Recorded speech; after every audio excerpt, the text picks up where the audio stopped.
Adventure Ho Illumineers, and welcome back to another episode of the DuckTale Dads, the three sick DuckTale Dads, just in time for Thanksgiving.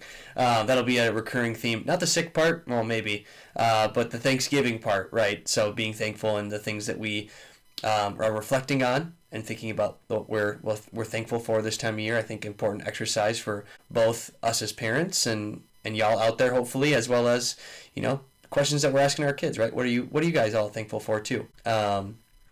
So I'm Nathaniel, your host, as always, joined by Mack and Ryan. No one else today as far as guests goes, but I think before we get into any of the Lorcana stuff, what is new in your world, Mack? Yeah, you hinted at it, Nathaniel. It's kind of the battle of the sicknesses for all three of us. Mine has been a battle for going on 3 weeks now. It started with my kids at school and daycare, and then finally funneled into me. Knock on wood, my wife's been okay. She did, temporarily for about a day or two have a scratchy throat. But for me, week 3, and with this week, I have the voice of a late night radio DJ because it's just gotten so scratchy and so low.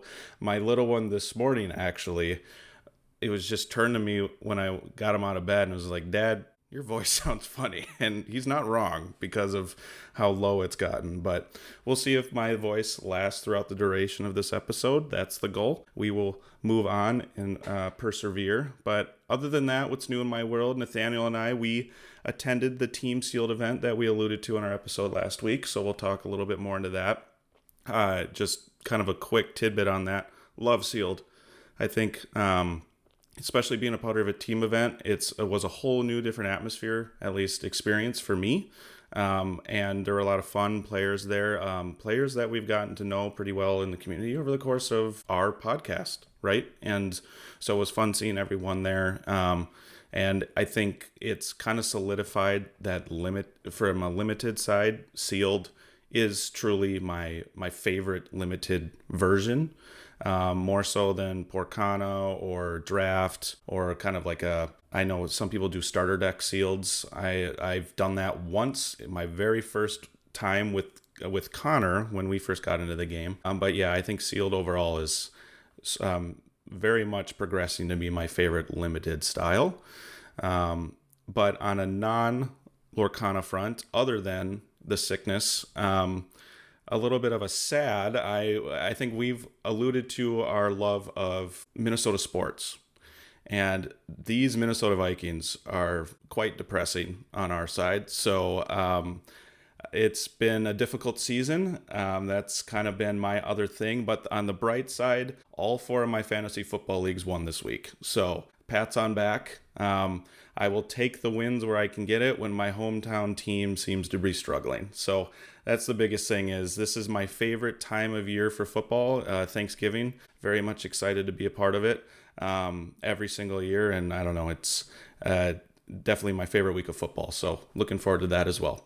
Ryan, what's new in your world? As you mentioned, I am also fighting off some sort of cold, sickness, illness of some kind. The little ones brought it home from daycare, and it just kind of worked its way, permeated throughout our home now. We were planning to go to some things this weekend. I had some plans to do things, and we shut it all down as soon as Friday afternoon hit. And we were all like, wait, this is not feeling right. And then Saturday morning, when we all woke up and we were all sneezing and coughing. And then so far, we're on the upswing now, surprisingly so, here on Monday. So thankful we had the weekend to recover, had the opportunity to cancel some events, and then just get home. On the Lorcana front, we did pick up a box over the weekend from Mack, who had found a good deal at a local store, and we split a case. And so I picked up the last box of that case, and the ongoing joke is that for some reason my household has the greatest pack luck in the world, and I would say it was pretty good pack luck, but it wasn't quite to the level everyone was expecting it to be. By the time I picked up my box, the last of 4 boxes in the case, there was no enchanted that had yet been pulled. And so everyone was thinking, oh, yeah, of course, Ryan gets the enchanted out of this case. Cool. Pack luck continues. Unfortunately, we did not pull an enchanted, which A little bit of a sour note, but we still got a ton of legendaries between the 4 boxes that we opened, and a handful of epics, and some really great tradable assets, really great playable assets. So it was still overall a good experience and a great box. I will say by the time we pulled like the fourth or fifth legendary, and one of them was a shiny legendary, and we had 2 epics by that point, I was like, yeah, there's no chance there's an enchanted in this box. There's too many shiny cards already coming through. So, but yeah, still great experience. I was not able to attend the sealed event. It sounded like it was a blast. I was super excited and super interested in it. Just didn't work with my family schedule. So we prioritize what we need to prioritize, and family comes first. And probably would have had to back out anyways, because that was the lowest point of the weekend in terms of illness. Kind of glad that I wasn't signed up for it for that reason, because then we didn't have to like scramble, or I didn't have to like mask up and suffer my way through a whole afternoon. Suffer, yeah, as if it would be suffering. But didn't have to go drive down to the cities to play Lorcana for a long time and then drive back. But yeah, otherwise it's still on the upswing. Hopefully we get healthy before Thanksgiving.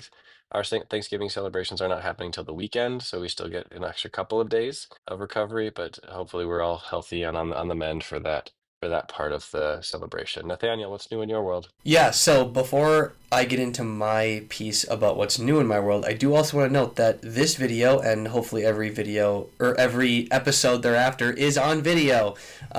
So if you are interested in ever seeing any of the content that we're putting out as far as the episodes go, you can find this on YouTube. It could be particularly interesting because we are going to talk through some deck lists today. So you can actually see those deck lists versus just listening to us talk about them. But however you wish to consume this, totally fine. Just want to note that we will have video of this episode, as well as images and like on-screen stuff, right, when we talk about some of the things we're planning on talking about today. So from my perspective, the non-Lorcana side, I actually got some new glasses. I'd been kind of struggling with some eyesight in my left eye, a little bit blurry, and found out that my eyesight's gotten worse, which is another fun part about getting older, I guess. I've never really needed glasses in my life, other than just like a tiny prescription and like blue light stuff for staring at a screen all day for my job. But yeah, it's diminished enough now to where I'm like, oh no, I actually have to wear glasses now, and I'm very much getting used to that. So that's the new part there. The sealed event that we did this weekend, as both an enjoyer of sealed events and a golden retriever, was extremely fun. I don't think I stopped talking for 7 hours. So Mack can attest. But it was just such a blast. So I think before we get into talking about that event in more detail, a theme of this episode is going to be things that we are thankful for, or some gratitude. So I think we'll start this one off with the shout-outs for specifically the sealed event. So the first of those, is Mantle. We had a vendor help support the event.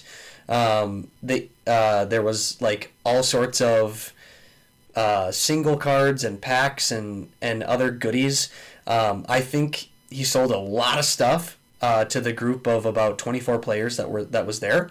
Like I know all like the like relevant like set 10 legendaries. I think he sold all of his stock of that. And he even bought a discard card that Christian pulled at the event. So kind of a fun thing to add to his inventory. So that was really cool. And I actually got some playable singles as well, some Cheshire Cats. So that was neat. So thank you, Mantle. Mantle Collectibles is the full name. Is that right? Yeah, thank you, Mack. So thank you so much for helping sponsor this event and give it that extra juice. And then Modest Brewing. I think it's spelled different than the word modest, so it really threw me off last week. I think I said something like modiste, which is hilarious. But Modest Brewing in Minneapolis, really thankful that they had this great space for us. We got to listen to our Vikings get their butts kicked on the like speakers atop, and then kind of go into the main brewery area. There was a big projector screen where you could kind of watch the game if you wanted to, and we got drink tokens as like part of our admission. It was really cool kind of seeing the card game event blend in with a brewery scene. I think parenthood definitely has made it harder for me to do stuff like that. So like getting into breweries just in general, post-parenthood has not been always the easiest thing to earmark. So cool to get in there, experience it.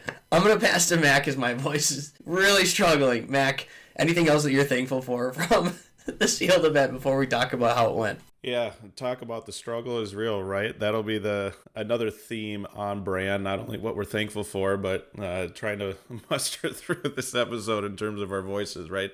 One other shout out that I think is worth mentioning here is Rob himself, who put it together.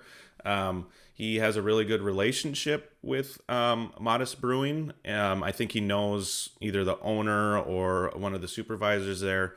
So I know he's done this in the past there, is my understanding. So he's been able to build this relationship and have these happen in the past. And it just so happens that his goal is to do this once a quarter while I was talking to him about it yesterday. So well done, Rob. It was very well organized.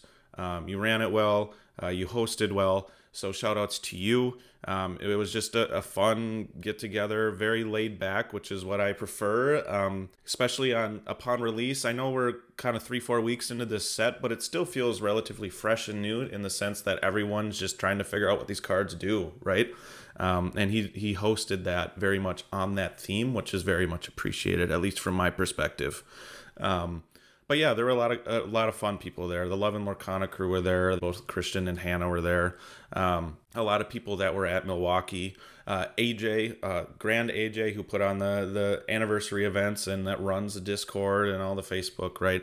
He was there. So a lot of good or like notable people in our community were there, and it was fun to just touch base and catch up with them. It's always a blast hanging out with y'all and not only just playing Lorcana, but chatting life too. And I think everyone very much appreciated that laid back style. So I'm very excited to do it again. If it runs once per quarter, hopefully it runs on a basis where it's kind of a couple weeks after a set release and we're all still in that, honeymoon phase of a new set that we can all be excited about it. So shout out Rob, very well done from a hosting standpoint. Are we ready for gratitudes? I think we should move on to the gratitude section when it comes to what we want to talk about this episode. I will go with the first one. First and foremost, let's first thank our spouses. We've done so numerous times on our podcast, but we can't thank them enough, especially with a hobby which can rack up in expenses and can be time consuming. A perfect example of that is Nathaniel and I were out of our houses for 5+ hours yesterday. And we can't do that without having incredible partners holding down the fort when we're going to these events. I think it's obviously well known, but we need to make it known for those who might be thinking about it. We don't just go and, throw our wives to the wolves, so to speak. We very much try and balance our lives, and family first is our mindset when it comes to this game. But I know everybody needs kind of just to get some time away, and this is our social life, or a good chunk of our social life, and we're very much appreciative of our spouses and very thankful for what they do to allow us to be a part of this hobby and playing a game that just encompasses shiny cardboard, really. So we've made a lot of friends along the way. Including ourselves, right? Our friendship has blossomed as a result of this game, and we couldn't do it without our partners in crime along the way. I know that they come up with some fun ideas with this podcast too, or at least my wife was the one that came out with "Let's get the duck out of here." I texted you guys about that after episode 1 or 2, and you guys latched on. My wife is very quiet, very much in the background, and very much not a golden retriever. But she loves to help out in ways she can in the background. Ryan, your wife, is very much involved in the game. And Nathaniel, I know she comes up with fun ideas in the background as well, very much like my wife too. So first and foremost, our spouse is very thankful for you. Feel free, gentlemen, if you want to jump in anymore. Otherwise, I'll let you kind of take the reins on the next one. I think I can speak to the next one. And very fitting too, because Connor was actually our third teammate for the sealed event. Connor and Evan are two other people that we've talked to a lot about this game. Connor is the one who made all this possible for us by introducing us to the fact that this game exists.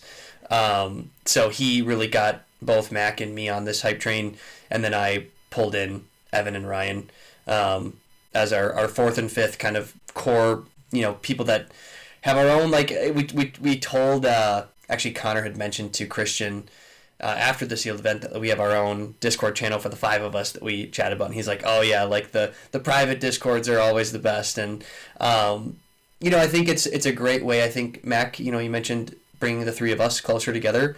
It's definitely brought us, I think, closer even to Connor and Evan especially too. And each of us has our own, I think, goals and attachment to the game, and depending on the season of life, the month, the week that we're in, but still has a great way of bringing us together, and they've been a big part of that. I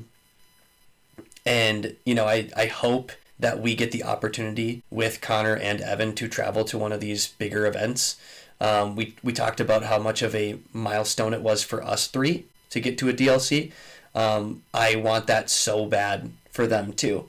And I know it's not always the easiest thing to get to, right? Like, we're on the heels of Richmond tickets just going on sale and being extremely competitive to access. But I would love to experience that. Even if I'm the odd man out that gets just like an attendee badge, I just would love to just experience that with them. So to kind of see some of that magic materialize for them as well. I would like to kind of add on to the Connor and Evan train too. Not only has it like we're connected through Lorcana, right? That's kind of how we've gotten into this game. But I very much appreciate how like our families have gotten an opportunity to like hang out as a result of us connecting through this game. Like, we've gone to each other's kids' birthday parties. Like, we've invited each other to like Halloween parties. Like, we get together with families and let our kiddos run around too. And that has also blossomed as a result of us being a part of this game. So very thankful for that, not only from a playing standpoint for the game of Lorcana, but just guys being dudes with their families, right? And just hanging out. So that's something I'm very grateful for and thankful for too, that has happened along this past year, and especially the last 8 months of our podcast too. Yeah, Mac, thanks for speaking to that. I was thinking along those same exact lines of it, just kind of a very seamless transition from, hey, we're all playing this card game together, and now, oh, by the way, they're having their kid's birthday party. Let's go have our little kids go run around with their little kids and blow off some steam. And another shout out to the spouses for being up for meeting some new people through that avenue as well. So maybe obviously, they may not have been crossing paths prior to us being involved in this game and going to these things or wanting to go to these things, but they're open to those experiences and those new things, not only for us, for them, for our kids, which is nice to have that kind of camaraderie, that same like phase of life happening for everyone in this little group, all at the same time, which is really kind of allowing it to really flourish in all aspects of it. Very grateful that we're all be able to connect and welcome that new experience and new opportunities for connection. I want to shout out and give a thanks to all of the guests that we've had on these episodes over the last few. How long have we been doing this? 8 months, 6 months? I don't even remember. The time seems to have flown by. So I hope I don't forget anybody, but here we go. So we had Ernie, we had Christian, we had Hannah, we had Lance, we had Scott, we had Connor. We already shouted him out, but we'll shout him out again as a guest on the podcast. We had the Lorcana Muses. Shout out to Lorcana Muses again. And then AJ, and we had Vo as well join for an episode, I believe, with Christian. Fellas, was there anyone that I missed before I continue just showering praise on everyone that we've had on the podcast? I think you got it. Great. Well, again, appreciate everybody that spent their time and given us some of their weeknight hours to record some episodes with us and jump on the podcast and talk through things. Um, very much appreciate the openness, the honesty, the opportunity, the ability to interact with us and interface with us seamlessly through our podcast recordings, offering incredibly in-depth insights into thought processes, anything from deck lists, logistics around DLCs to just how to play the game in general. And when we were very first starting this podcast, is how do we play Lorcana? What is this mechanics? How do we think about different advantages that the game can provide that you can earn in the game, and how do you kind of take advantage of when things are happening for you and when things are happening against you. So grateful for everybody for sharing their experiences, sharing their expertise openly. Everyone's been an open book of knowledge, willing to bounce ideas off of anybody at any point, and really grateful for everyone that's offered their voices as part of our journey in this podcast as the DuckTale Dads. And I guess I can speak on behalf of the three of us in saying that we're really excited for the future and all the guests that we're going to have on in the future as well, because we know that they're going to be just as open, just as honest, just as in depth and insightful with everything that they're going to be talking about with us and sharing with us and sharing with our listeners too. So hopefully, listeners are all enjoying the guests that we've had on, and we're looking forward to bringing more exciting conversations in the near future. So I think that being said, I think another great one that we need to call out is the huge number of people that we've met in the last year. Because I think now, as of now, I think we've all been in this for just about a year, Ryan. I think you're right on the cusp. So a year or more, and we've met a lot of great people, both at the local level from Minnesota, but people from Iowa that travel in to some of these set champs, the people that we met at the DLC, the folks who the muses, right? Like you referenced them, right? But like we've met a lot of people both in our local community, but even just like the wider Lorcana community, whether it be pre-release events, set champs, play testing, big DLC events, the whole spectrum. It's been largely just so incredibly positive. And I feel really fortunate that we've gotten to experience all of that together. And really lucky that we found this particular game because the community is so great.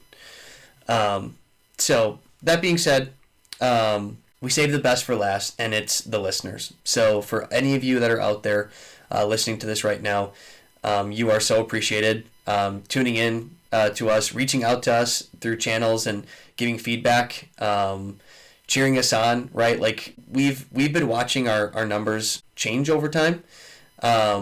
And it's been really fun to see that grow, but also, to connect with people in person that have listened to the podcast and who have feedback for us. Like we're always open for listening to that. But yeah, I can't say enough good things about that. I think, we started this 8 months ago as something that we felt like, hey, we talk about this game a lot. And, maybe we could provide some decent insights. Maybe. Every once in a while, and provide some human element to this. And I got a really cool comment actually from Christian after the sealed event, where he had mentioned that something that really struck a chord with him from our last episode was the discussion around like pricing in the game, right? And having to continue to spend money every set to like stay in the game. And what does it mean to try to make a budget deck? And could you be competitive enough at a local level with something like that? So if you're going to cut certain cards, what are you going to replace them with? But like using that as a springboard for creating some of his own content, right? As like, hey, that's a really good point. How can I solve that, right? So I think really cool just to like hear that type of feedback that like we are coming up with like decent enough topics that aren't boring people. So yeah, I think for all of you out there, we really appreciate the fact that you're tuning into this and listening to these three dads, even when they're sick. It does not, I think, go unnoticed at all for us. And we really, I think, feel humbled by the fact that we even have an audience that listens to us on a weekly basis. Especially with Milwaukee, just how many people actually came up and listened to us. I know we've gotten some comments in the past, I don't know, maybe 3-4 months ago was when we started to get messages from people saying that they've listened and they've enjoyed the podcast. And that was kind of the first, like, wow, we're actually reaching people. And then Milwaukee, especially when I think the biggest thing was when Casper came up. I know we've mentioned him before on the podcast. Just kind of a 8-10-year-old boy said he found us and really enjoys our content. And I think that was something that was really cool, but also, it's, at least for me, very unexpected. I think when we came into this, I don't know if our target audience was that age group, but the fact that that age group feels comfortable enough listening to us and we're able to provide kind of that that content, so to speak, about Lorcana to multiple age groups. I think that was really eye-opening, and very grateful that for all the listeners being a part of it. And I'm glad that we at least our mediocre gameplay, dads with mediocre gameplay, seem to resonate and strike a chord with some of you along the way too. All right. So I think with that being said, Mac, I think it's very fitting that we now get into a little bit about this sealed event, how it went, how it was run, and why that experience is something we're also thankful for. I think we've expressed the gratitude there that we are able to go play in this. I thought it was one of the most unique in the sense that like it found this really cool middle ground from a sealed perspective, where what you often find with sealed, generally speaking, is the deck feels like you're both hitting each other with like limp pool noodles, because the decks just aren't that great. You know, there's some cool cards in there that you can do some interesting things with, but like there's just not enough good cards to create like a super powerful deck out of 72 cards from a single set. And that's part of what makes it fun. It's different, right? But the deck power level isn't that high. What was interesting about this is that when you could take 216 cards and try to make 3 different 40-card decks that would have some synergy and have a certain like theme to them, you kind of were able to move that needle a little bit more on the power level scale. Definitely not to the level of a constructed deck, but it was a little bit better. So you could actually have maybe more of a defined kind of idea about what you wanted to do, what your deck was going to be good at doing, because you had a wider card pool to choose from and create those synergies with it. Now, that being said, the way that we approached the deck building phase, we listened to Ernie, who said, listen to Connor, he will steer you right.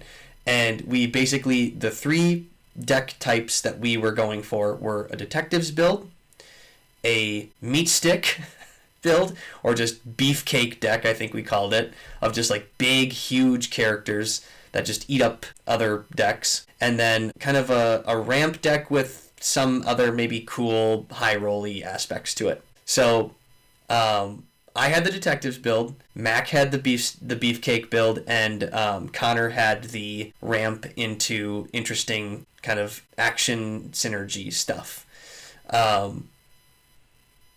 Mack, does my score need to go up from mastering a deck in a short amount of time? I think I gave you some good cards. I pulled a lot of good detectives for you, sir. Because let's just say one of us went undefeated on the day, and it did happen to be the detective guy. So where's my badge? I want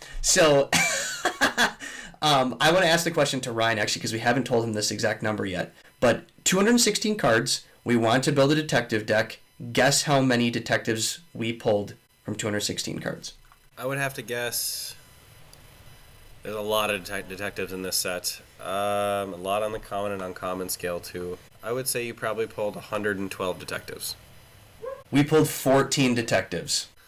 I was way off. So we pulled 14 detectives. So we put all of them in the detective deck. We did fortunately get one Nick Wilde, which I did see a decent amount, which does account for probably some of the success, because that is kind of busted when you can have your detectives also draw you cards.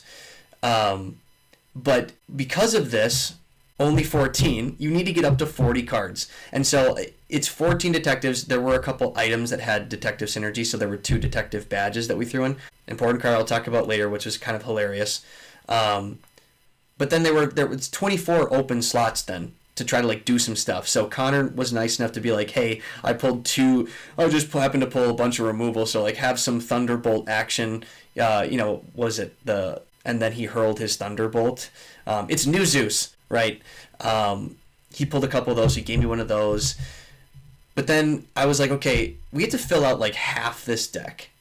What's good? And Mack and I had both pulled the Purple Champion Mini, who when your other Amethyst characters get banished, draw a card. Any card that has draw a card on it, particularly in sealed, is usually pretty dang good. And so I just was like, should we just build the other half of this to just be purple? Like, just make it all Amethyst and like lean into the double mini. You're probably going to see one of them in a given game, and let's just do that. And so then you could also kind of add in some cool like Gwythaint like evasive things too, right? But that was kind of the plan. So my deck was basically going to be, you either go the detective route or you go the amethyst route, and then maybe depending on what you draw on your first 7 cards prior to your altar, you pitch the stuff that's you get the least amount of. So if you draw 5 amethyst cards and 2 detectives, maybe just pitch the detectives or whatever. And obviously there's other things to consider about like curve and all that other fun stuff too, but like it was kind of like route A or route B, depending on kind of how the game is playing out and what you're drawing into to determine if you're going to do the detective thing or not. But it had a good backup plan because we didn't get the detectives. We didn't draw 112 of them. We only had 14. So I ultimately went 2 wins and 1 draw. I had one round where I went one win, 1 loss, and we went to time, unfortunately.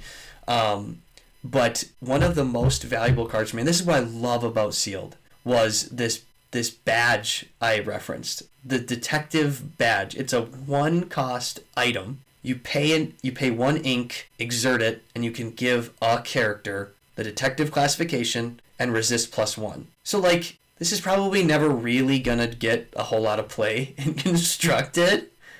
It was so good in a couple of my games because when you could give things the other part of the deck detective and you had like a Nick Wilde, now your big like amethyst characters or whatever that are already good, they're drawing you cards that way, and then if they get banished and you got a mini, then you're drawing another card. So like I was drawing quite a bit of cards, especially for a sealed format because of that. But the bigger part to this was the fact that the other part of that like description of that card is it gives it resist +1. And I think we've talked about this a lot in challenger heavy metas of any kind, which Sealed tends to kind of gear towards. When you can have things have resist or challenger +1 or whatever, it's usually really good. And there were so many. There was one game in particular against Hannah, who we've had on the podcast as well, where I was giving my champion mini resist +2 and could just turn her sideways and not worry about her getting like banished because there was nothing big enough to swing into that to like take her out with resist +2. So like it was just like a hilarious thing. And like one of her MVP items was also like this magic potion emerald item. So it was just kind of hilarious that like in our match, like 2 of the most valuable cards ended up being these like low cost items that probably almost never, if not just never, see constructed play. That was really neat. So I do feel fortunate that Mack and Connor let me play the detective thing. I also feel happy that I got to see lots of purple cards because I like that. And I was able to do well with it. So I think maybe that 3/4 in terms of, mastering a deck on the early phases, maybe bump that up like 5 or 6 maybe, Mac. Yeah, your rep is up. I'll give it to you. Sure. So for me, I did okay. I ultimately lost the first round, went to time the second round, and then lost to basically a mirror. All of my games, besides the one that went to time, went to 3, and I lost all die rolls. So I'm going to hold that up. And in Sealed, that feels really bad when you lose a die roll. Round 1, though, I played against Ron from Love and Lorcana. And I think he would think about this too. Game 3, I was in a very, very good position. And Ron's MVP was another item, the Sword of Hercules. So I think it's like every time you challenge, you gain a lore. And with it, I don't know if it's challenge or banished in a challenge. Regardless of what the text says, he, in a sealed, meta or a sealed like gameplay, challenging is very important. Trying to board control is very important. So, and then he also pulled the super rare Hans. So he forced me to either challenge or quest with that Hans, and then he got a lot. Game 3, he got a benefit of like probably 6 or 7 lore just because the Hercules was on the board. So that was his MVP. We discussed it too at the very end, and he very much agreed that was his winning card was that Sword of Hercules. So kudos to you, Ron. That was very well played. and you really put me in my place with that. Round 2, we played against, it was hard to describe, very much a Cheshire Cat build of moving damage, was kind of the identity of that sealed deck. I lost the die roll, I won game 1, and game 2, I made a super big blunder. I think I was in the driver's seat with game 2. And both of our boards were just stalemated. Both of us had like 8 characters on board, just not turning sideways.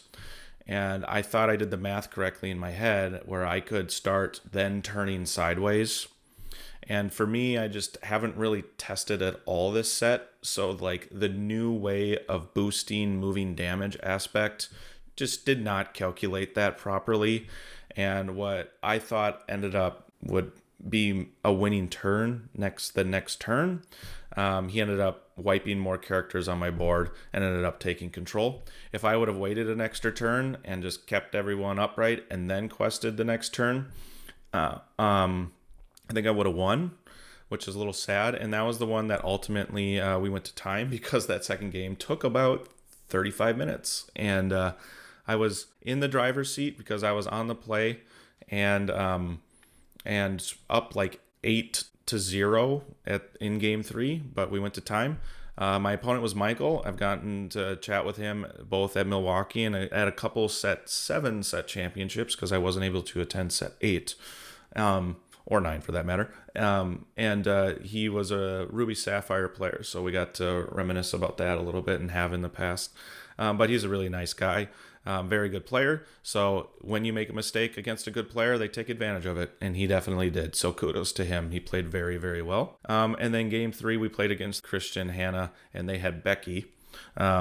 Becky's husband definitely took me to school during our Friday night quasi like tournament prior to Milwaukee. Her husband played also Emerald Sapphire and just destroyed my version of it. I think that was the first sign of how my DLC Saturday experience was going to go, but I digress. Played against Becky, and we were playing basically the mirror, but I got out beefcaked. She had more bigger characters, and eventually it just kind of overwhelmed my board.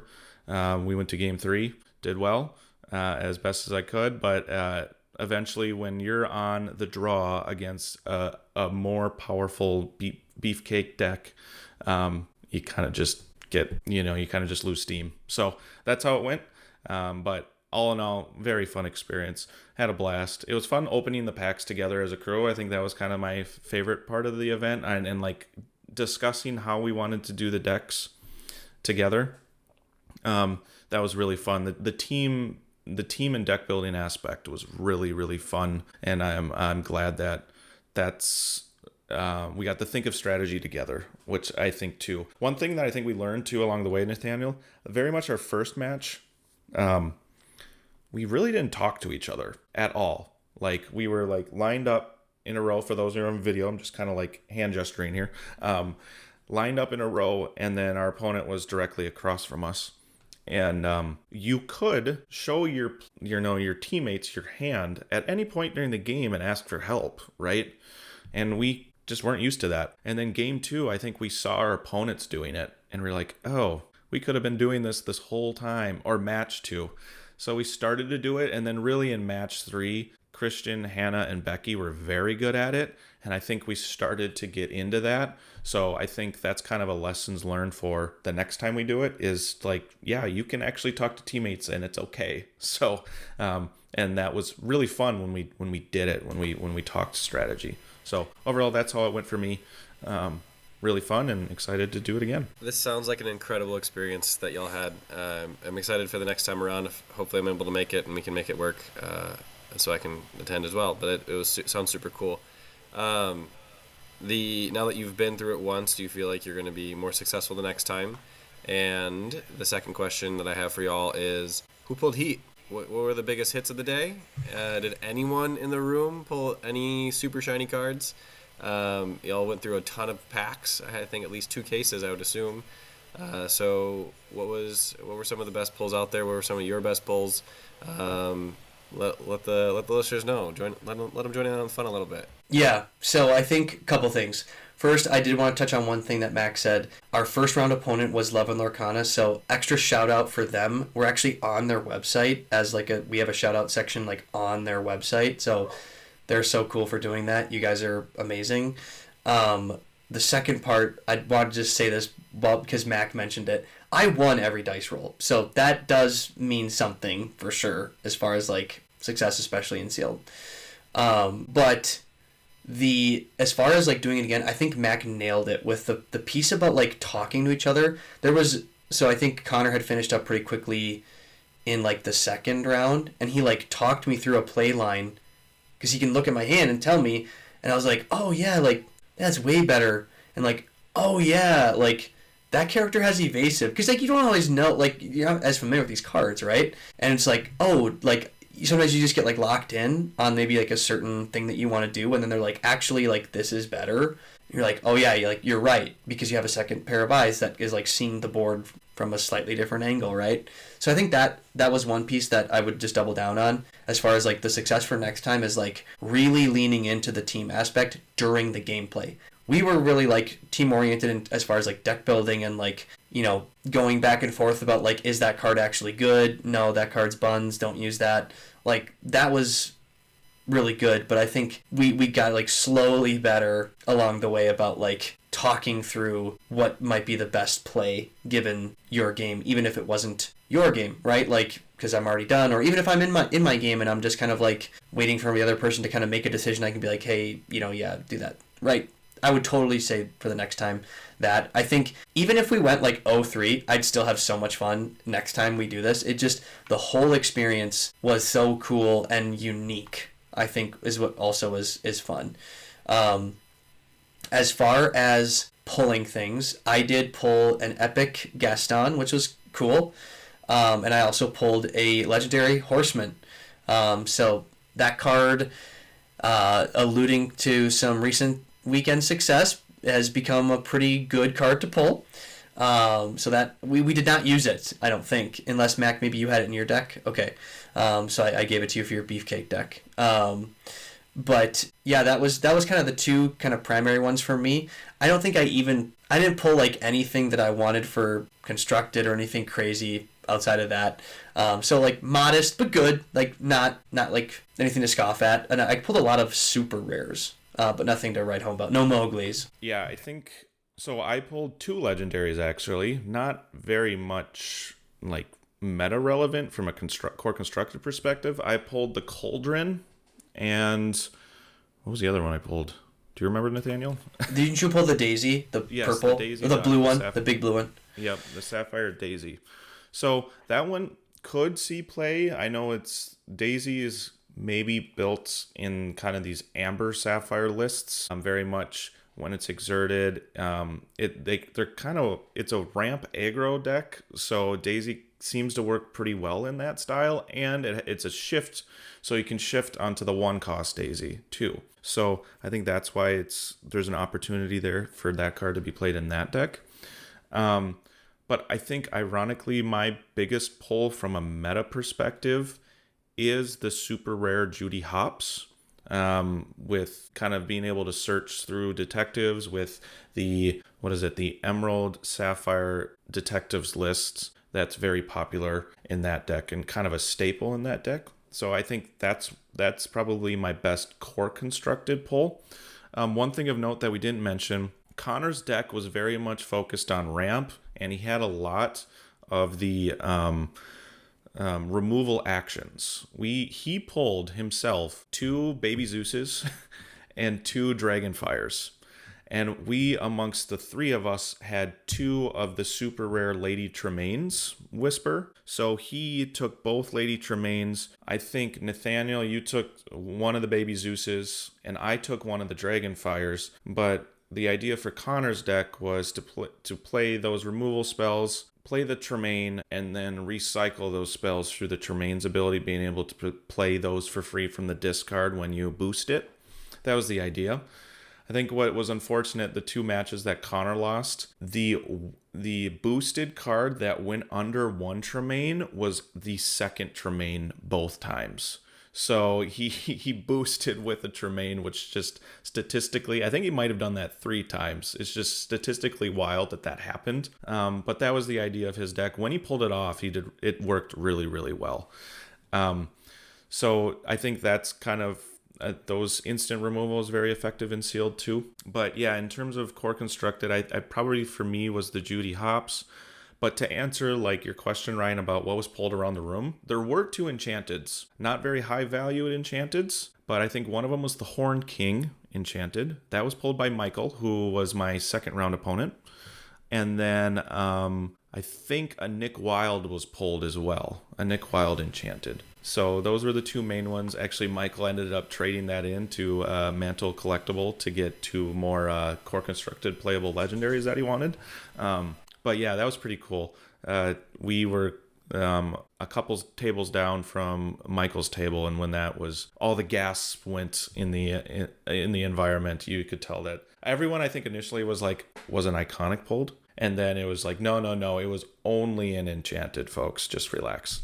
But yeah, it's kind of crazy how like the enchanteds are kind of like downgraded because of the iconic now is everyone's big pull. Actually, there was one more. Connor, you alluded to it before. Not enchanted, but Christian pulled a discard card. So that was really cool. Another high value card, but not from a character card or enchanted variety. It was a yellow discard card that he also ended up trading into Mantle to get more of cards that he needed too. So those were probably the 3 biggest pulls in the room, were the discard and the 2 enchanteds. But yeah, I just love being a part of the room when you see those enchanteds pulled. Those are always fun too. Okay, I did also want to note, because you mentioned the card herself, the Judy Hops that Mack pulled, the super rare one. This is the one where when you play her and when she quests, you get to look at the top 3 cards of your deck. If you can reveal a detective, you get to add it to your hand. So it becomes this additional card draw option. I had one of these, like, for anyone who's out there listening is familiar with TFM Dan, he had a match on stream where he did like the Trinidad's Tramp thing, where he's like pulling cards off the top, and the final card that he gets to look at off the top is an Under the Sea, which was his like win condition for that game. And so he kind of like cheesed it, where he was like top card, like he got draw 5, I think, due to Tramp's effect. And he had like picked the top one, second one, third one, fourth one, and he like laid the 5th card down, and it wasn't Under the Sea, and it was like, oh my gosh, that's crazy, like the last card. And in my final match against Hannah, I played Judy with my win condition being I needed specifically the 2-cost mini that would give a detective alert to take out her evasive character. And first card, no. Second card, no. And the 3rd card was that mini. And I had 2 of them in the deck. I'd already played one. So it was like just a shot in the dark, like, please get this. And it happened. It felt just like that, where it was like the final card, and it was the card I needed. And it was like, all right, boom, do the thing. And then, ended up winning it. And that was game 3. So it was just like a crazy, crazy way to finish it off. So that was fun, because that card is kind of like, normally it's just like, oh, this is like good for like additional card draw, but in my case it was like, please, I need to dig and find this one card, and ended up doing the thing. Especially, higher statistics when you have 40 card decks and you've already played some of the game out. But that was really a fun moment for me, and one that I would not be able to recreate unless I was like trying really hard with a detective's build to create something exactly like that in that type of scenario. Again, super cool that like Sealed can do this for you and in this format. So yeah, I really hope this happens again. It would be amazing if it happened with the next set, or at least by set 12 for sure. I would totally be all in on going for a second round. Okay, gentlemen, some other big things that happened over the weekend. So while Mack and I were working our way through our first ever trio experience, there was a large CCQ tournament that happened this weekend, where a certain red ink came back. It's like relevant again. Ruby's back. Yeah, mind blowing. Not only did it win, it was also the second place decks. The entire final was Ruby and Amethyst, so Ruby Amethyst. And turns out drawing cards is a really good way to win games. I think Amethyst is a really strong color. Mac, did you get the 5th list that I sent you? The 5th list in the pile there. So there's an extra list that I just sent that's actually the CCQ list. the list I sent previously was like my iteration of it. That's a little more high rolling combo-y. But if you have a chance, you can pull that up. I did not grab it. I'll try and grab it, but we can just talk about what Sure. this deck wants to do. So the Ruby Amethyst lists that from the weekend, I had a chance to kind of look at them a little bit. So let me dive into it, and y'all can dissect from there. So it's basically what I deducted it to be is it's Amethyst Steel, but instead of Steel removal, you're getting the Ruby removal. So you have your Headless Horseman, which is a huge part of it because a lot of the other Amethyst decks, a lot of the other decks are running kind of lower strength characters. There's always like a target available. If nothing else, you can use it on Cindy. So that's one of your removal options. And then it's just trying to like curve out and make this and play this like semi-aggressive mid-rangey strategy against the bigger decks. And it also has the Ruby characters, which are obviously just big characters in general, to handle a bunch of the smaller decks. So it's really consistent with the Amethyst card draw, and then just really trying to kind of curve out maybe a 1 and then a double 1-drop on turn 2 if you don't have a 2-drop. But the 2-drop uninkable Diablo 3/3 quest for 2 is a big big key piece of this as well. I mean, that's a big character that quests for a lot of lore that early in the game. That's everything that Amethyst Steel wants to do, all baked into one card instead of having to split it between 2 different cards. Same thing with the Lumiere is kind of just, in my mind, a better version of Madam Mim, of Skater Mim, Madam Mim Tiny Adversary, since it just is a blanket 1 strength buff across the board. You can kind of you change the breakpoints on a lot of different things by just having 1 extra strength, and then playing this nice curve of Sisu, Emboldened Warrior, that's a hero, Hercules, Mighty Leader, that's a hero, and then Elsa the Fifth Spirit, which is also a hero. So with that sequence of cards, then all 3 of those cards become immune to damage. They cannot be dealt damage unless they are being challenged. So that is important because on your turn, when you play the Fifth Spirit, either Hercules or Sisu, Hercules has to turn sideways first, but either of them can challenge without any damage being dealt back, which is a big swing turn for sure. Same thing can happen then if you end up getting to 6 and you have Hercules and either Sisu or Elsa or both. Demona, if you play Demona on 6, refill your hand, turn everything on their board sideways, and then take free exchanges across the board is another big swing turn. So largely what I think this deck is trying to do is just curve out, hit that Demona on 6 on an empty hand and refill, and then force the opponent into some awkward decisions and awkward board states with the Headless Horseman. Also with the strength buff it gives, can create some very interesting like trade-up scenarios, because just by playing it and using its first effect where it banishes a character with 2 strength or less, that activates its second effect, which every time during your turn when one of your opponent's characters is banished, then each of your characters gains 1 strength. So you can create these interesting trade-up scenarios where maybe you have, I think the championship list or the winning list was playing Palace Guard, so maybe you have a Palace Guard sitting around because no one wants to deal with it because it's a 1/4, and you play Headless Horseman, you challenge something else. Now this Palace Guard is a 3/4 and can potentially trade up into things. Same thing with like the Diablo. If the Diablo is still sitting around, all of a sudden this is becoming a 4 strength, 5 strength character pretty easily on the turn that you get to play the Headless Horseman. So really efficient removal options, really aggressive questers as well, and then kind of getting up into the ink curve there. And the kind of like adjustment I made that I am interested in trying out is throwing in the Maui Half Shark. It feels kind of slow, so it's a little bit of a bigger Ruby Amethyst deck. So in that sense, it might do well into a mirror against a lot of the decks, a lot of like the picking decks, the people that are just picking the list off the internet and playing that. It's Mack, the certified picker. So I think this Ruby Amethyst list might do better into that because it's slightly bigger, playing Maui Half Shark, and trying to couple that with the Demona as well, where you play Half Shark, play Demona, and then get your value from the Half Shark. There's this like super high roll combo in there too with the Next Stop Olympus and the Maui Half Shark, where you can keep redding Maui Half Shark and have that constant action trigger. Since Next Stop Olympus is costs 2 less. It's a 2-cost inkable action that you can ready chosen character, and the next time they challenge, you gain a lore.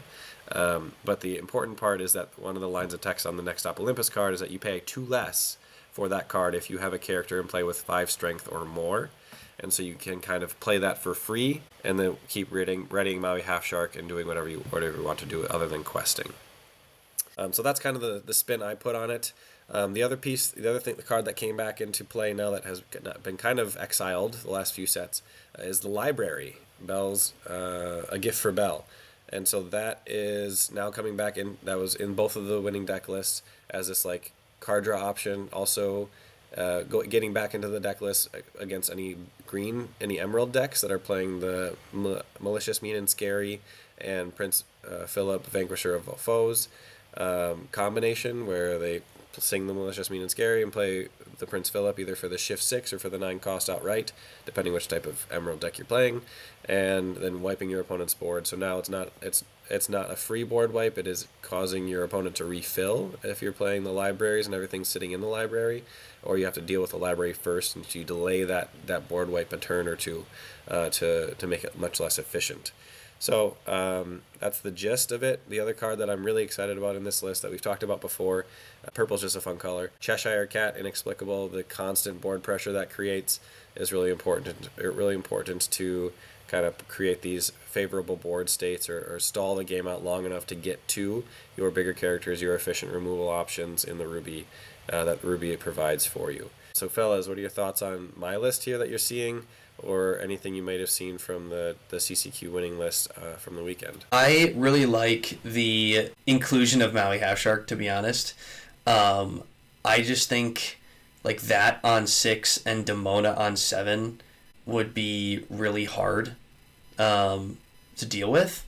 So like, I think Ryan, you mentioned this like in a slower, if the game isn't blazing fast, this would really break that stalemate in a pretty significant way. Demona kind of already does that, but this also kind of just snowballs that, snowballs the swing turn to really, really landslide kind of capacity potential, where, you know, if you are able to, if you get the crazy high roll with like Next Stop Olympus where he's like taking out 3 things or something from Demona, then it's just like, oh my gosh, you're getting lower, you're taking out their board, and you're also getting card draw off of Demona. Like that's just like all these amazing things happening for you all at once. That's kind of crazy. I think the card here that I'm really interested in is like the fact that with Demona and Hercules kind of pairing together and you being the one that gets to issue the challenges, that is also a potential to like just outright win the game on that turn, because all of your heroes are not taking damage and you're getting to challenge all their stuff, whether they're, because they might be like leaving it upright waiting to do that to you, but like if you get to be the one that breaks that and you're challenging their stuff, all of a sudden you're like getting free removal in a way. So this looks really scary as a purple player. Yeah, the one thing I'd comment too is you can see lists that even go even more top end and get as far as the Maleficent Dragon, right? Just get complete control if you're able to get up to 9 ink, right? That's kind of the double-edged sword aspect with this deck. The one thing I noticed, that poor great white Maui Half Shark now seems like a little tiny reef shark because of how its cost has gone down. But this is definitely, to keep the shark pun going, this card is lurking in the waters, and it's only a couple cards away from being the best card in the game again, as it was experiencing in sets 7 and 8. It was definitely, if it wasn't the best card in the game, it was in the top 5. So it just needs a couple of those actions to assist it to really take control. Or some things that give it rush, for example, like the David Xanatos. So like it's getting there. But we'll see. We'll see what comes released the next couple sets. I just think you can't lose sight of the Half Shark. But I think it's worth showing that the list that won the CCQ didn't have Half Shark, and I will switch over to that list too, and we can discuss the main differences with regards to that list versus the list that you put together, Ryan. So give me a second. As you're transitioning, I will note that I took a decent amount of inspiration from those lists to edit this list today. After kind of reviewing those over my lunch break and just fiddling around with the list during lunch. So there's some similarities, but definitely some differences to be talked about. Yeah, one thing I'm surprised about with it too is I've seen a lot of lists, especially with surprise is kind of not the best term, but with your list and this list, I only see one copy of this new Hercules. I think this is slowly becoming one of the sleepers of this set. Let me switch to like the grand view version of this, so we can see what the card does. But when this character can't be dealt damage unless being challenged, and then while this character is exerted, your other heroes can't be dealt damage as well. We see this combination and have seen this combination with maybe the 3-drop Sisu that's a hero. And Ryan, you've talked about then playing this on 4, and then playing Elsa, the 5th Spirit, on turn 5, which is also a hero. And then on turn 6, you can maybe play the Maui Half Shark. So I think this is the card that is going to start increasing in value. It might not be the shining star of this set, kind of in the coattails of the Cinderellas and the Goliaths and the Hades, right? But this is the one to keep your eye on, because it eliminates the songs that can deal it damage, right? The only way that you can get rid of this card is through challenging it, and it swings for 5. So you're going to be most likely losing a character if you're to swing into this card. So I just think this is almost an ultimate board control tool, and can make everyone else stronger if you kind of stack these hero characters to really take advantage of its second ability. I'm glad that Mantle's Collectibles yesterday during our sale event had plenty for sale before it kind of doubled in price over the results of this CCQ weekend. But yeah, I think you can't lose sight of this Hercules, and there are versions that run 3 copies of this, just to really ensure that it tries to be played on turn 4 on curve as it wants to. But is there anything that we notice that's different that we want to throw out with regards to the first place winner on this CCQ? One thing I wanted to call out is that they definitely have more of an aggressive line available for their on-the-play games. And they have the Timothy Q Mouse, and then they can kind of curve very cleanly into an evasive threat on every single turn after that. Peter Pan on 3, Dumbo or Genie on 4, Elsa on 5, even Ursula on 5, which isn't evasive until you boost it on the 6th with your 6 ink. But you kind of have this clean curve of always having an evasive option available for Timothy Q Mouse to be questing for more. So if you go 1 drop into Timothy Q Mouse into a Peter Pan on 3, now you're questing for 5 each turn after that, and the clock really speeds up. This Ursula Whisper of Vanessa is something that I'm really excited about as well. It just seems like one of these mirror breakers, if you will, for any purple decks. Almost like you have to be running one, and you have to have a clean answer to one as well, because 5 willpower is really awkward to get over. It doesn't answer itself since it only has 4 strength, so you need something like Lumiere really changes that breakpoint then and creates this one-sided advantage for you if you have an Ursula with Lumiere on the board versus an Ursula in an Amethyst Steel deck. Don't necessarily have that option. But being a 5-cost inkable 4/5, boost 1 with quest for 2, and while there's a card under this character, she gains +1 lore and gains evasive, so she becomes a 4/5 evasive 3-quester for 6 ink spread over 2 turns, which is highly impactful and really speeds up a lot of clocks or can close out a game really quickly. So if you play that and you have an advantage turn where you played a Headless Horseman, and now you cleared one of their threats, you're questing for 3, and you're kind of racing to that finish line pretty quickly, can be a very, very impactful way to finish the game.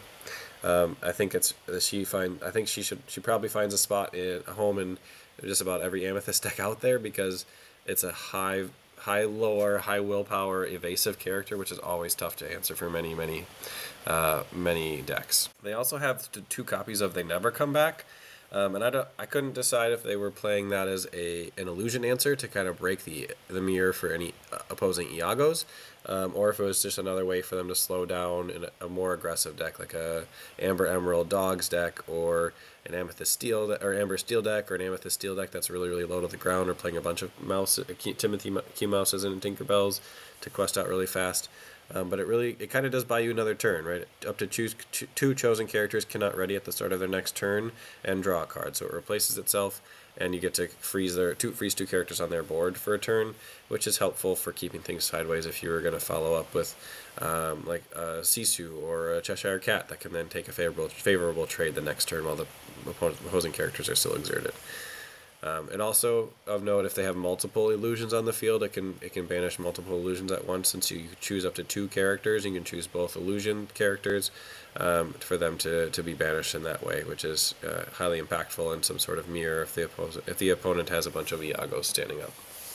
Yeah, Ruby is back, or at least it's trying to crawl its way back for sure. And I think the newer iterations of Ruby Amethyst are the way to go. I know in previous sets before a lot of these whispers were released and whatnot, the Flinger Dinger build was kind of what they were doing with moving damage and whatnot. And I think that's kind of in the past now and kind of moving over to this new iteration with the Hercules into the Headless Horseman and Demonas, and also utilizing the Ursula Whisper that you mentioned as well. I want to move on to keep it moving with Emerald Amethyst. So as I pull that one on the screen for those that are viewing, this was very popularized by Mo Shamlin, who was a Worlds participant. And this is kind of the next sneaky deck that I think people have begun to cling on to. One example of that is our very own Vo from Minnesota, who attended this event. Ran a version of this. So I very much respect his game style and him as a player. So if he's running it, then it's got to be good.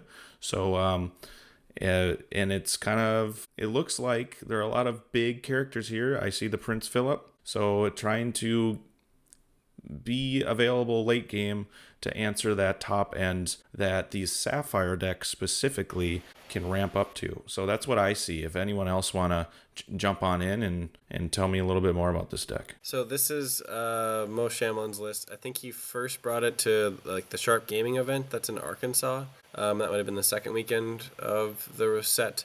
And then he put out a YouTube video the third weekend with an updated list, and this is kind of the updated list that I just kind of pulled off, and I've been testing every now here and there. Played a couple of games with the Spice Lord Lance to see how it plays into some other decks, and it played pretty well. What it really is trying to abuse is it's really trying to abuse going second for one, and it's trying to abuse any blue deck by having these big characters that can ramp up. And namely, they're abusing this if you want to go to the full view and scroll down to the 4-cost Webby. 4-cost Webby is a 4-cost inkable 2/4 quest for 2 with shift 2 and ward. And whenever this character quests, if your opponent has more ink in their inkwell than you do, you can put a card from the top of your deck into your inkwell face down and exert it. So if you're playing against a blue deck, it's just free ink, free card draw every single turn just by questing with it, whenever you are able to quest with it. The other very important part is that it's a 4-cost warded singer. So the other play line here is to really like cut off your opponent's tempo at the knees by having Mother Knows Best or your Welcome in your hand, where you can shift Webby, sing those cards to remove and kill the opponent's tempo or take off their most threatening opposing character, and then kind of follow up by catching up an ink after that with your questing. But this 4-cost Webby, I think, is one of the cornerstones that's getting you up to that 7-cost Clarabelle, the 9-cost Prince Philip. I don't think you're ever actually getting to 9 ink very cleanly with this deck, but the 6-cost shift on that Prince Philip is highly impactful as well. Since there is a 3-cost inkable 3/2 quest for 2, that is a warded shift target for the 9-cost Prince Philip. So that's on the screen now. The warded shift target's on the screen, and then the big Prince Philip Vanquisher of Foes. That one, this is the board wipe option. So it's a 9-cost inkable 6/6 quest for 3, shift for 6 with evasive, and when you play this character, banish all opposing damaged characters. So the combo then is sing Malicious, Mean, and Scary, which is a 3-cost song that places a damage counter, not dealing damage, just putting a damage counter, so it bypasses any resist mechanics, bypasses like the Hercules effect that we were just talking about. It bypasses all those effects to put a damage counter on each opposing character, and then you shift the big Prince Philip to wipe your opponent's board. and a 6-cost or a 6/6 evasive 3-quester is very hard for a lot of decks to deal with, unless you have a Hades or Into the Unknown or You're Welcome or Mother Knows Best to kind of reset the field. Hard to deal with this big character, so it can usually run away with games after you get the shift in. But yeah, it's trying to abuse blue decks, and then it's just trying to control out and race a bunch of like the smaller decks. It's a little bit on the aggressive side. Plays a lot of the same like multi-questers. Also plays Go-Go Tamago, which is huge in closing out some games with some burst lore at the end. What are y'all's thoughts? What are you seeing when you're scrolling through it? I mean, I think that 3-card combo is crazy, with like singing Malicious with the small Philip and then playing the big one on top of it to board wipe it. That's pretty devastating. I think this deck feels really flexible. I think that's probably why Mo likes this particular ink combination, because it does kind of have something in the toolbox for what feels like anything, where you can punish blue with going the webby. You've got options here to kind of go really aggressive on the play and just quest really fast if you want with all these 2-questers. And you get to still leverage this card draw aspect of purple and the like unique weird things that green can do. I think it still feels like to this day, like over a year into the game myself, green is like this like weirdly flexible color that's unique versus other colors, where it feels like other colors have a pretty consistent like theme to them, and green still just kind of does like lots of different weird stuff. And it's the I don't know, the random color that can do all these weird things that flip the game's rules on its head, like, you know, draw for all the things in your opponent's hand, right? Like the Clarabelle like way of drawing, or, you know, discard has largely been associated with green. But like that's not the only 2 things it does. It's like it does all these other kind of strange things that like are unique to green that other decks just don't really do. And it's all like weird green stuff. I think the other big thing that plays into this with like the big Prince Philip, right, is it's one of the colors that is probably considered like a detracting piece to the ink, is like something happens to any damaged character. So like sometimes cards will come out and it's like, oh, banish chosen opposing damaged character, and that's like usually seen as like you gotta, it's like too conditional. Whereas like now we've like found a way to make that Prince Philip like super relevant. So it's like it's always got these like weird things that like at first glance it would seem like that's like not that great, but then all of a sudden one card comes along like Malicious, Mean, and Scary, and all of a sudden this board wipe option is like totally on the table on turn 6. He's a shift 6. So yeah, this deck also looks scary. Yeah, I think the perspective I have too with these, especially these green decks, and we've seen this combination with Amethyst Emerald. I think there were some iterations of it last set where, oh, this could be pretty good as like a surprise factor. Whereas now I think it kind of filled in the pieces with the Webby, and as well as the Cheshire Cat. So kind of filling in the cracks, so to speak, with what it was missing in the previous set. However, I think one thing of note too with Clarabelle, this deck, the Amethyst Emerald, and there are versions now of Sapphire Emerald, the dependence of this Clarabelle has dropped a little bit, which I think is a good thing for Emerald decks. I think what we saw last set was if you didn't hit the shift part of this Clarabelle, the 7-cost Clarabelle, sorry for those of you not watching on video, that at the end of your return, if chosen opponent has more cards than you draw it to have the same number. So if you didn't hit the shift, then good luck trying to claw your way back is what it felt like. I'm very much of that opinion when I ran it last set in Milwaukee. If you don't hit the shift and take advantage of not only shifting, but then singing a You're Welcome to then further gain the card advantage that the Clarabelle allows you against your opponent. Last shift, it just felt bad when you missed it. With this set, we're not seeing the lower cost Clarabelles, the 1-cost Clarabelle or the 3-cost Clarabelle in this deck alone, but we still see, or at least I know it's very popular to see the 1-cost Clarabelle in Sapphire Emerald, but I rarely see the 3-cost one in there now because there are now 3-cost options with Whispers here. So I guess this is kind of the rambly, long story short.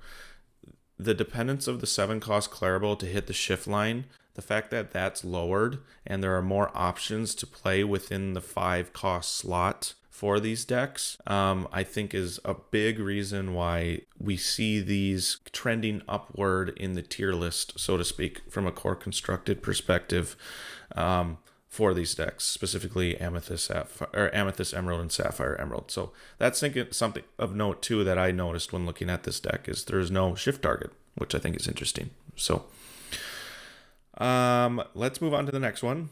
I want to move on to Nathaniel's true love in his Purple Steel. I know the episode that we kind of did, the hype episode, Nathaniel, you weren't able to join that episode. We had Connor on, but we did talk about your deck a little bit. We did talk about your deck a little bit the next episode when you joined, but we never shared your version and really had a chance to dig deep into what your latest iteration of Amethyst Steel wants to do. So I'm going to give the floor to you and just follow along. For those of you viewing, I'll follow along to his talking points along the way. Yeah, so actually, Mac, if you refresh your page here, I did make one minor tweak to it, literally in the last 20 minutes. That the biggest tweak is I noticed that as Ryan was talking through that Ursula card, I liked that card a lot, and I realized I didn't have one in there. She's too good to leave out. That would probably be one thing I would look to definitely change about this deck, especially if you are leaning into being a little bit of a bigger build, would be having more of her. Sadly, it meant one less Burgermeister, which means we're only left with one of him. But you have to have at least one Burgermeister in your deck, and that is Mayor Winddancer. So the thought behind this particular deck build is you kind of have you do have a play line that's possible here, where if you want to go faster, you can kind of do that by doing something like, Palace Guard is a bigger body on 1, Timothy on 2, and then Tinkerbell on 3. That gives you the fact that now Timothy is questing for 2, Palace Guard's still a thick body that's hard to hit, and then Tinkerbell will also be questing for 2 as well as an evasive. So you kind of have this option to go fast on the play where possible and potentially take advantage of a deck that would be slower. But it certainly has this steel element, right? Steel, we talk about Ruby being the ultimate control deck. Steel is kind of this other, by nature, feels a little bit more of a control-y, but depending on what you're kind of trying to do, it can sort of stray away from that a little bit. The steel control cards I like to think about are actually kind of in terms of the removal / some of the early gameplays that you can do that are really popular. So we, of course, have our Captain Hook and our Calhoun for early board presence and threatening the opponent to yeah, sure, turn something sideways. I'm going to eat it up, and I'll also gain lore because Calhoun gets to do that. So it has great on-the-draw options in those. Black Heron is just a strict upgrade from Raja from last set. That's a really good card. Nice that she's inkable versus Calhoun being an uninkable slot. That kind of explains the 3/3 for each of those two in terms of the split there. Doc is still so good that it's hard to go anything below 2 of that. He's just busted. So if you're going the more aggressive play line, where you're on the play and you're just trying to quest really fast, Doc can be amazing. But I cut back a couple of those because this comment Ryan actually had made, I think, a week or two ago about Demona kind of being a bigger Doc. Now, granted, you're potentially refilling your opponent's hand.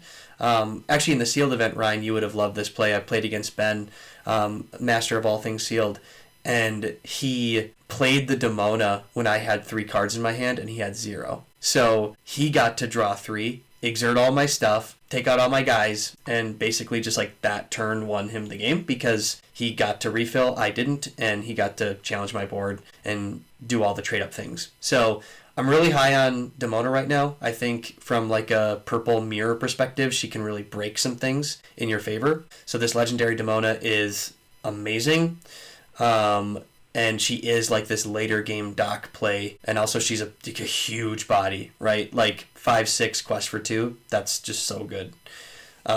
So I love this card. I think I am still also high on the Hades. The fact that I only have 2 is because I only own 2. Probably want to go up on this. In the near future, he's also extremely good. Ryan's saying 4 of. I think you could get by with like 3, but it probably is 4. It creates these, especially with steel, these, and actually there's other ink combinations with purple that are really mean that you can do with this. So if they have a really important character, you can play this card, and you can say, okay, you either bottom deck this, or I get to draw 2 cards. And so this also gets around some other things too, right? Like at Hercules, for example, if you were to play this on that, right? Like they would have to make a decision, like, do I give you 2 more cards or do I bottom deck this? He's not being dealt damage, he's being put to the bottom of the deck. So that's really unique in a way too, right? But then like with steel, right, you could have a big enough hand, or you could still have in your hand when you're playing this Hades removal anyways. So like if they are like, no, it's too important for me to get rid of this, I'll give you 2 cards. And then you're just like, okay, with my other characters sing strength, and I still remove it anyways, and thanks for the 2 cards. And like that turn would just be devastating, I think, in a lot of matches, if that card really is valuable enough to them to say it's worth letting you draw 2 to keep this on the board. So yeah, he's an extremely amazing card. It's why he's present in a lot of the purple decks right now. I actually included 2 Yagos in here because I want to get bigger than other decks, and he is evasive. I think illusions aren't being targeted as much right now. That could obviously change, but he could be really good for breaking some purple mirrors, as well as having Dumbo synergy, right? So not only just being a control option on the board, but if he's sitting there and they're not turning sideways, well, instead of just questing your Yago for 1, you can turn it into card draw from Dumbo. So that feels like a really nice play line. So having a couple of those is like the bigger evasive characters. The problem I'm finding with this deck right now, I think, looking at it, particularly when looking at those decks that run Vanessa, is her 5 willpower is a problem. And that's where cards like that Lumiere are really important. It almost makes me like think, do you run a couple Mims in case you want to do that? Do you put some cannons in here to kind of clear that last little bit of willpower? Because like her being boosted is a problem. Because like she's going to play on turn 5 or when they have 5 ink, the next turn they're probably going to boost her and quest for 3, and then they can still play. They still have 5, theoretically 5 more ink to play. Another good thing. Like an Elsa or, other good stuff. So, like Hades, I don't know, right? So, that card might be a problem. The more I look at this list, right? Like, that makes me not want to play Wind Dancer as much because, yeah, he's a big body, but he's not evasive. But he's still Burgermeister, so we have to have 1. Yeah, I think the way you've talked about him, you've had to include him, right? You've got to have at least 1 Wind Dancer. And I know, Ryan, you've talked about it before, that this is at least the second weekend, just due to stats, there's at least 1 or 2 copies in decks because of those stats. One question I had, I don't see any Goliaths. So thoughts on not including Goliath? Because I know there are some Amethyst Steels that run the Demona Goliath combination.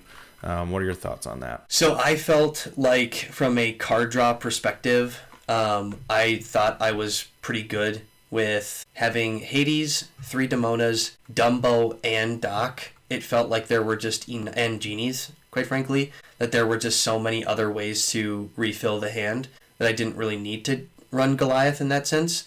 I also wanted to get a couple more evasives in here. So that I kind of went more like the Yago route, just because it has some additional evasive synergy that Goliath wouldn't have. That's probably the biggest thing. Also, I don't own any Goliath, so that's the other part of that equation. Like as it stands, like this deck that you're seeing right now, like I have every card in here except 1, and that card is Burgermeister Wind Dancer. So I need to get 1, but it's 50-50, right? Like I felt like I was okay without it based on the other card draw options and leaning into a little bit more of the evasive package.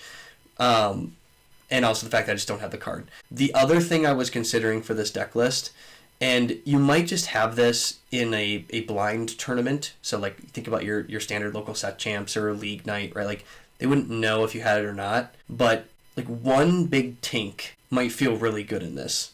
The splash damage is not to be trifled with. And that, that can help with some of that like 2 extra damage that you might need later, right? And could just kind of have that surprise factor. I think Lance would probably be proud of that for the spice, right? Like getting that surprise move off. I mean, there's a reason why Frank Karsten at the DLC had one singular big tink, is to basically threaten that like this could come down as a shift on this small tink that you think is just a 2-quester. Evasive, right? So that was the other thing I've been kind of playing around with, is like, what would it look like to include one of those? And that would, sadly, probably come at the expense of our favorite mayor here, or Burgermeister. Yeah, I think that big tink serves a couple of purposes, right? So one is if you ink it early, then the opponent, as soon as you drop that fast flyer, they're like, I got to get rid of this before I turn anything sideways, because I'm going to get absolutely hammered by the shift. Even if you only run one, your opponent doesn't know that, unless it's open deck list. The other thing, I would caution you on removing Mayor Winddancer, because right now that is your most effective on-the-draw 4-cost singer in terms of what you're going to play on turn 4 to be able to fight back against a board. Because if you play Dumbo, Genie, or Iago on your turn 4, they're just going to zap it, even if they all are banished to either Strength or He Hurled His Thunderbolt. And so even if you're on the play and your opponent has just played a 3-cost and you don't have a way to remove it, you're still highly exposed by having only Dumbo, Genie, or Iago at your disposal. If you swap the Iago, you remove some of the evasive, but you could put in the 4-cost Demona, the 4/6 Challenger +2. That would also be that was the other one. Pretty sticky 4-cost. Maybe it gets stuck sideways, but if something swings into it and is dealing 4 damage back, you're probably pretty okay with that. If you got to sing Herald as Thunderbolt on their 3-cost or 4-cost character in the meantime. I like this list. It looks like a lot of fun. It looks very clean. It seems like it has options to do a lot of different stuff, and it probably will find a decent amount of success for you. I appreciate it. And I think part of, Ryan, that's a great call out, just in terms of like the bigger body.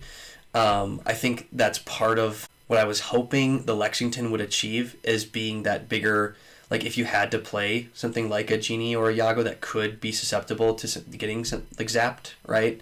Is that you'd still at least maybe have the Lexington that came down the turn before. I mean, if your opponent like is able to on turn 4, sing Strength on your Lexington, and then on the next turn like zap your 4-cost card, you probably just lose either way, right? But I think that's a great point about Winddancer being really sticky that early in the game. So maybe there's a world where like, maybe pump back that up to get that pump back up, and we find a way to get maybe one more Ursula, the 5-cost in here as well. But yeah, I'm very much leaning into, as of right now, and again, I have to do way more testing on this. I have not been able to play this list at all. This is all just theory crafting. But I anticipate purple being extremely popular again in the Minnesota scene. Probably most places, right? We're seeing Ruby Amethyst have success. We're seeing Amethyst Steel have success early on in this set. We just shared Amethyst Emerald, right? Like being viable. And what do all these super meta relevant decks have in common? There's purple in them. And so I think in my mind, right, like if that's going to be the case, generally speaking, you want to be either fast enough to get under the other person, or you want to be the bigger deck. And so I think giving yourself some options to maybe try to speed away where you can, great. But have these like big like board breakers where possible are huge. Which cards like Demona amazing for, and when you can sing really powerful removal songs, you're cheating out lots of ink. So that's kind of unfair. So yeah, I'm kind of high on the Zeus thing. There's also a cool play line there where you could potentially build in some synergy with some deities if you wanted to. If there were like viable enough cards in there. So if you had an earlier Hades sitting on the board and then you sang He Hurled His Thunderbolt, now your Hades becomes a 5/4 challenger. He's only a quest for 1, so him being a 5/4, a challenging character is quite powerful when you're already removing something, probably with the Thunderbolt. So probably clearing 2 things. That feels really good. But yeah, I could talk about Amethyst Steel all day. I love it. I'm super glad it's getting its time in the sun, as it were. This and last set probably feels like the most powerful it's ever been. So yeah, we'll see. We'll have to tinker. No pun intended. But we'll see what happens as this set evolves. I was just looking, and set champs, I know, which is something that we usually like to get to. I know, sadly, Mack, you've missed the last two. Ryan and I missed the last one. Aren't until January. So we have about 6 more weeks to play around, test, change things, and see how everything evolves. I really hope Ruby Amethyst doesn't take off too much, because that looks really scary. So, yeah, that's all I got on that deck list. Gentlemen, anything else as you want to kind of talk about as far as deck lists go? I feel like we've kind of covered some of the ones that are having some recent success. I think we're good. I had one last comment to close, if you don't mind me jumping in here.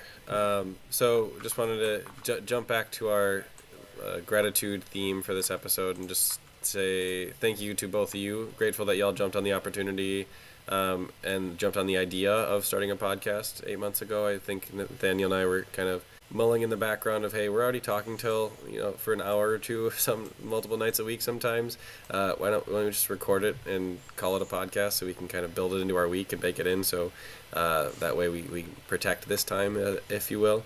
And I found it incredibly valuable to stay connected with y'all and be able to grow our friendships and our relationships. So again, I'm just really grateful y'all jumped at the opportunity, jumped on the idea of starting the podcast, and the opportunity to stay in weekly contact is truly amazing. And it's one thing that kind of gives me something to look forward to every Monday when we record our episodes, to make sure that I am getting my house in order, doing the chores and the responsibilities ahead of time, so I have time to spend with y'all and dedicate to y'all. And I greatly appreciate the opportunities, and love chatting with y'all as always. Yeah, I'll second that. And, just thankful that we found this game. I think it's been a great way to stay connected, and the game itself has been just a ton of fun and such a unique way to stretch our brains in different ways.